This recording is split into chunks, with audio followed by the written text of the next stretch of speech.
Your kid stole $10,000 from the fund. My father's voice cut through the kitchen like a blade. My brother Wesley stood behind him, jaw clenched. We caught him on camera. My son Caleb sat frozen at the breakfast table, his spoon hovering over his oatmeal. The boy could barely breathe. I didn't argue. I didn't raise my voice. I just said, "Give me 5 minutes." Then I walked straight to my bedroom, pulled out my phone, and opened the app I'd installed 2 weeks earlier, the one nobody knew about except my mother. 5 minutes later, Wesley's wife Natasha was standing in the middle of our living room, her hand covering her mouth as she stared at my phone screen. Because it wasn't Caleb on that footage.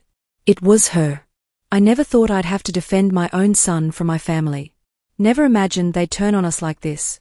No warning, no conversation, just an accusation hurled like a grenade into our morning. But that's exactly what happened last Tuesday. And it wasn't just about money. It was about control, manipulation, and something much darker that had been festering under our roof for months. We all lived together in the same house. My parents, my teenage son Caleb, me, Vera, my brother Wesley, and his new wife Natasha. They got married 6 months ago. Natasha moved in a week after the wedding with 2 suitcases full of beige cardigans, and a voice that could strip paint off walls if you disagreed with her for longer than 30 seconds. Something shifted the moment she arrived. The house stopped feeling like home. At first, it was small things. My mother's antique brooch disappeared, then mysteriously turned up in the bathroom cabinet. Dad's college ring vanished for 3 days. Natasha blamed Caleb every single time. Said teenagers were sneaky, untrustworthy. Wesley nodded along like a wind-up toy. But then something bigger happened. My father keeps an emergency fund. Not in a bank, cash, hidden in a locked drawer in his study. Only Wesley and I know where the key is. We've been trusted with it since we were teenagers ourselves. Last month, there was over $10,000 in that drawer. Now it was completely empty. Every last dollar. And guess who they blamed? I was loading the dishwasher when it happened. Dad stormed into the kitchen, the key still clutched in his fist, shouting that someone had cleaned out the drawer. Wesley was right behind him, face flushed crimson. Natasha stood in the doorway with her arms crossed, like she'd been waiting for this exact moment. Wesley said they had proof. That they'd seen Caleb sneaking around near the study. Natasha claimed she'd watched him holding the key once, looking suspicious. My father looked ready to explode. Caleb sat at the table with his breakfast, completely stunned. The poor kid could barely form words. But I didn't panic. Because 2 weeks earlier, I'd installed a small security camera inside that study. My mother was the only one who knew. I'd had a gut feeling something was wrong. And Mom, she's getting older, but she sees things more clearly than the rest of us sometimes, agreed we needed proof. What we saw on that video changed everything. I pressed play on my phone. Nobody spoke. The only sound was the coffee maker gurgling in the background, the only thing keeping the room from going completely silent. The footage showed Natasha, clear as daylight, entering my father's study with the key already in her hand. That alone was damning. But then she turned toward the hallway and waved someone inside. A man followed her, someone none of us had ever seen before. Tall, lean, buzzed haircut, wearing dark aviator sunglasses indoors. The kind of guy who looked like he belonged in a back-alley deal, not walking through our house in broad daylight. I'd never seen him before. Neither had my father. They spoke briefly. Then Natasha reached for the drawer, my father's emergency fund drawer. She opened it, pulled out thick stacks of bills, and handed them to the stranger. He stuffed them into a worn brown messenger bag. She kept glancing toward the door like she expected someone to walk in any second. The whole exchange took maybe 90 seconds. Then they both disappeared down the hallway. I didn't say anything. I just let the video play again. Natasha had her hand over her mouth now. She wasn't crying. She wasn't even angry. She was frozen. Wesley looked like someone had knocked the wind out of him. His mouth opened, then closed. Then he turned to Natasha and asked, voice shaking, "Who is that man?" She didn't answer. He asked again. Still nothing. Then my father leaned forward and asked if this was the first time she'd done something like this. That's when Natasha snapped. Not crying, yelling. Not at the stranger in the footage or even at Wesley, but at me. She said I was sick for recording people in their own home. Said I'd violated her privacy. Said the real problem wasn't what I'd shown them, but the fact that I'd been spying like some paranoid freak. She thought she could flip the narrative. Make it about me being unstable. I didn't bother responding. Instead, I walked back to my room and pulled out the small wooden box where I kept my spare key to the study. I opened it. Empty. I came back downstairs and showed them. She'd stolen my copy of the key, too. The room erupted.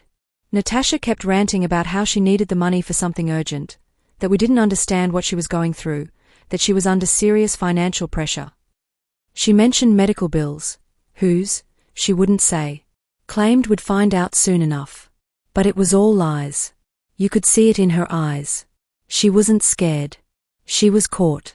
My mother didn't say much during all of this, but she stood behind me the entire time. She'd known something was off for weeks. That's why she'd agreed to the camera in the first place. Caleb had disappeared to his room by then. He hadn't spoken once since the accusations earlier. My heart was torn between wanting to comfort him and wanting to burn down every lie Natasha had built in this house. That night, Wesley didn't sleep in their bedroom. He stayed in the basement, lights off, probably trying to decide whether to believe his eyes or his pride. But the next morning was worse. I went to check my own savings the next morning, the small lockbox I kept in the corner of my closet. $2,000. All gone. Nobody else even knew that money was there. Nobody except maybe one person. I checked the camera feed again. Nothing. She'd learned her lesson. This time she avoided the study, avoided any place I might have cameras. I stared at the empty lockbox, hands trembling. My savings were gone. Caleb's name was still hanging in the air from yesterday, and Natasha was upstairs sleeping like she hadn't just torched this family from the inside out. But I wasn't going to just take it. Because if she thought she could steal from my family, destroy my kid's reputation, and get away with it, she had no idea who she'd started a war with. I didn't say a word that morning. No outburst, no confrontation. I made my coffee, sat at the table like nothing had happened, and watched Natasha drift around the kitchen like she owned the place. She smiled. Like yesterday had simply evaporated. Like nobody had seen her hand cash to a stranger in my father's study. That's how I knew she wasn't done. She thought she'd survived the worst part. She actually believed it was over. Wesley wouldn't look at me. He sat on the couch, pretending to scroll through his phone. I could tell he hadn't slept much. My father barely touched his eggs and toast. My mother had that quiet, sharp look she gets when she's moved past anger into something more dangerous. And Caleb, he stayed in his room all day. Wouldn't even open the door when I knocked. So I gave Natasha space. I didn't press anything. I made her feel safe again. Then I got to work. I moved the cameras. Not just the study. I placed 2 more in spots I knew she'd never notice. One pointed toward the back hallway near my bedroom, another in the upstairs linen closet. I even rigged an old smartphone with a motion sensor app in the laundry room. My mother helped. She was the only one who didn't question what I was doing. I started checking the footage every night. The first 2 days, nothing. Natasha avoided my side of the house completely. Wesley kept to himself. It was like everyone was waiting for someone else to make the first move. But then on the 3rd night, at exactly 2:47 a.m., she struck again. She came down the hallway in socks, walked straight past the bathroom, and opened the storage closet door. She stayed inside for 5 minutes. When she came out, she was holding something wrapped in a kitchen towel. It looked like a bundle of papers, folded flat. I paused the footage and zoomed in. It was a folder. One of mine. I ran upstairs and opened the old filing cabinet where I kept all my important documents, birth certificate, bank statements, insurance papers, even the title to my car. The folder was gone. This wasn't about money anymore. Natasha was after something else now. Something bigger. The next morning, I confronted her in the hallway. Not about the folder, not about the footage. I just asked casually if she'd borrowed anything from my filing cabinet. She said she had no idea what I was talking about. Called me paranoid again. Asked if maybe I needed to talk to someone. I smiled. Not because she was winning, but because I had everything I needed. She wasn't stealing randomly. She was going for leverage. She wanted to trap me in some kind of scheme. Maybe steal my identity, mess with my credit. Who knows? She wasn't just greedy. She was strategic. And stupid enough to think I wouldn't see the pattern. That night, I called a friend who worked at Lexington Financial Group. Told him I needed help checking my credit, my accounts, anything suspicious. He agreed immediately and flagged something within an hour. A recent attempt to apply for a personal loan under my name, flagged due to mismatched information. She was trying to burrow under my life. Now I knew exactly what I had to do. I didn't go to the police. Not yet. Instead, I decided to dismantle everything she was building. Slowly, deliberately, from the inside. If she thought she was the only one who could manipulate this house, she was about to learn what it feels like to play against someone who's already 3 steps ahead. I started keeping a notebook. Every movement, every lie, every item that disappeared. I wasn't even trying to prove anything to the others anymore. I just wanted to track the exact moment everything would collapse under her. And then something unexpected happened. I was vacuuming behind the couch cushions one afternoon. Natasha and Wesley were out supposedly running errands, when I heard a phone buzz. Not mine, not Caleb's, not anyone's we recognized. It was tucked deep behind the frame, wrapped in an old sock. A cheap burner phone. The kind you buy with cash at a gas station. I stood there holding it like it might explode. There were texts on it. Recent ones. Dozens of them. And it wasn't even password protected. It was unlocked. You got the rest? Don't forget the lockbox. Meet Sunday. 3 p.m. same spot. Most of the numbers weren't saved, but one contact had a name, Kay. The last message from Kay was sent the night she stole my documents. She's onto you. Don't screw this up. I took photos of every screen, every message, every contact. When Natasha got back that evening, I didn't say anything. Just asked how the errands went. She smiled sweetly. Said they picked up groceries but forgot the dog treats. We don't even have a dog. Then I told her I'd found an old phone under the couch. Her eyes flickered, just for a second. I held up a different phone, an old broken one I dug from a drawer upstairs. Told her I thought it was Caleb's from years ago. She didn't say a word. But I could see it. She was panicking. Wesley didn't seem to notice anything. He was already halfway checked out emotionally, quieter around her, more distant. But I did something then even I wasn't expecting. I planted a lie. That night, I let it slip, loudly enough for Natasha to overhear from the hallway, that I'd spoken to the bank. That someone had tried to access a safety deposit box that wasn't under my name. That I'd be getting the footage from the bank's security cameras in a couple of days. There was no safety deposit box. There was no footage coming. But 2 hours later, Natasha left the house alone. And when she came back 30 minutes later, she was sweating. No groceries. No bag. Nothing. The next morning, the burner phone was gone. She must have come back for it after I pretended not to know what it really was. But I already had the screenshots. And what happened that weekend cracked everything wide open. I was out in the backyard with Caleb, finally getting him outside for some air. We were tossing a football back and forth when a car pulled into the driveway. A black Civic with tinted windows. The same man from the footage stepped out. He didn't come to the door. He didn't even look at the house. He popped the trunk and pulled out a manila envelope.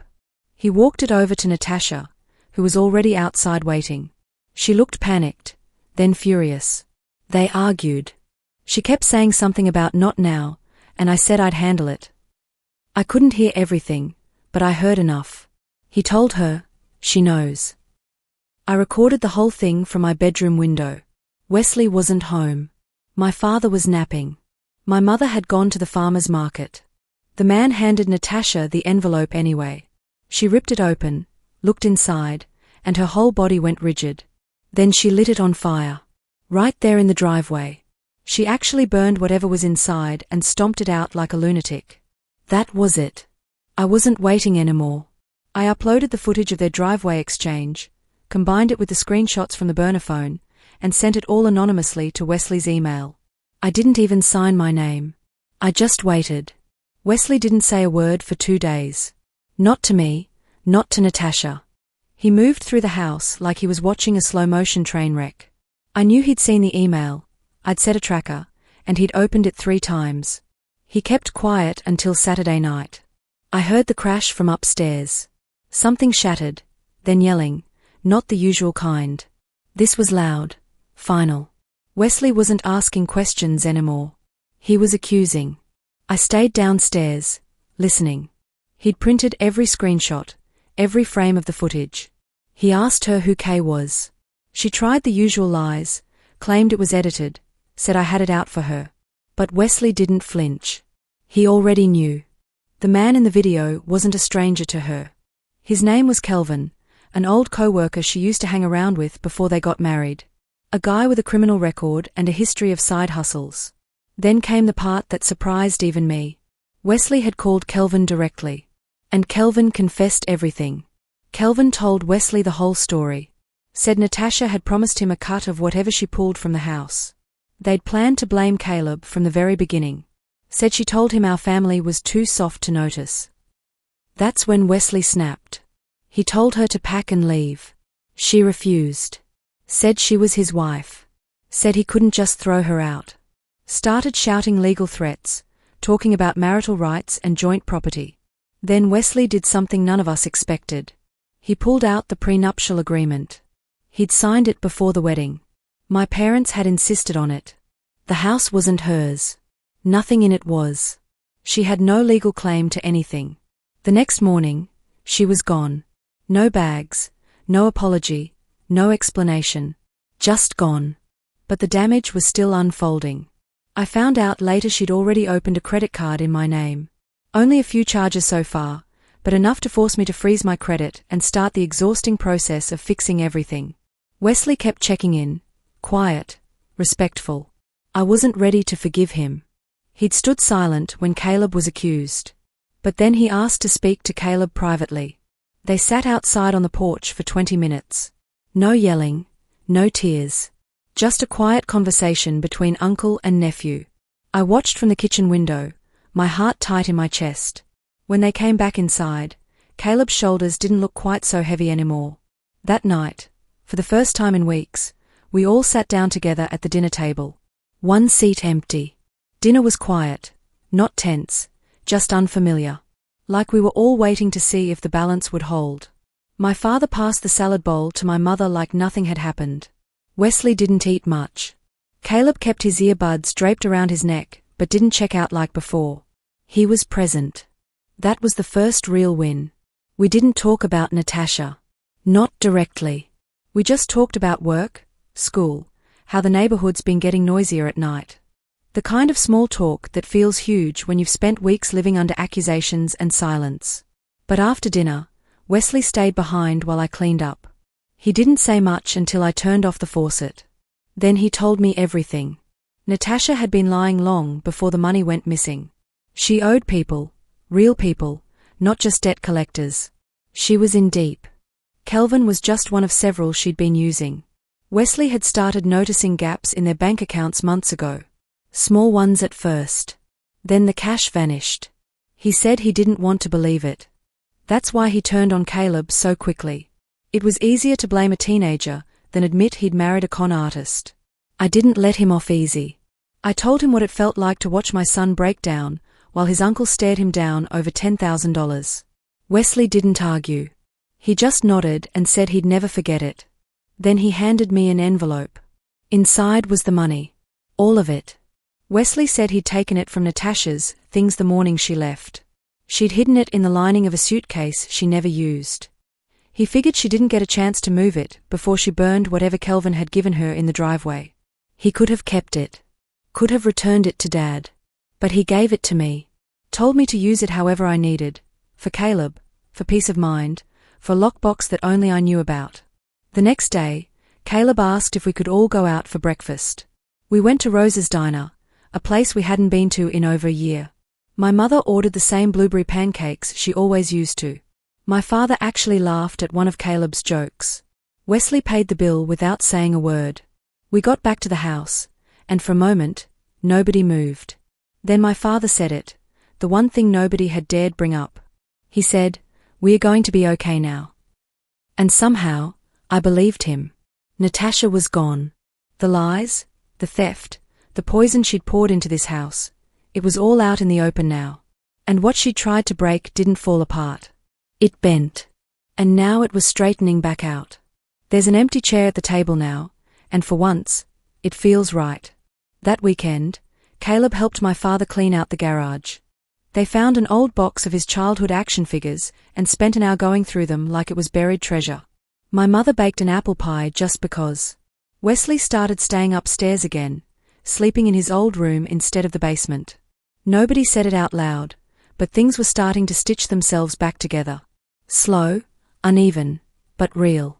One night, I caught Caleb standing in the hallway outside the study, just staring at the door. I asked if he was okay. He nodded. Then he said, "It doesn't feel heavy anymore." Neither did the house. And for the first time in a long time, I knew he was right. We'd survived the fire. And somehow, in the ashes, we found something worth keeping. I still check the cameras sometimes. Not because I think someone else is coming for us, but because I want to remember how close we came to losing each other. How easy it would have been to let suspicion and lies tear us apart. But we didn't. We fought back. We held on. Caleb's laughing again. Wesley's learning how to be an uncle, not just a bystander. My parents are softer with each other now, more careful. And me? I'm learning that protecting your family doesn't always mean keeping the peace. Sometimes it means burning down the lies and rebuilding from the truth. Natasha thought she could take everything from us. But what she didn't understand is that some families aren't built on money or comfort or convenience. They're built on truth. And once you've fought for that, nothing can break you. Not even fire.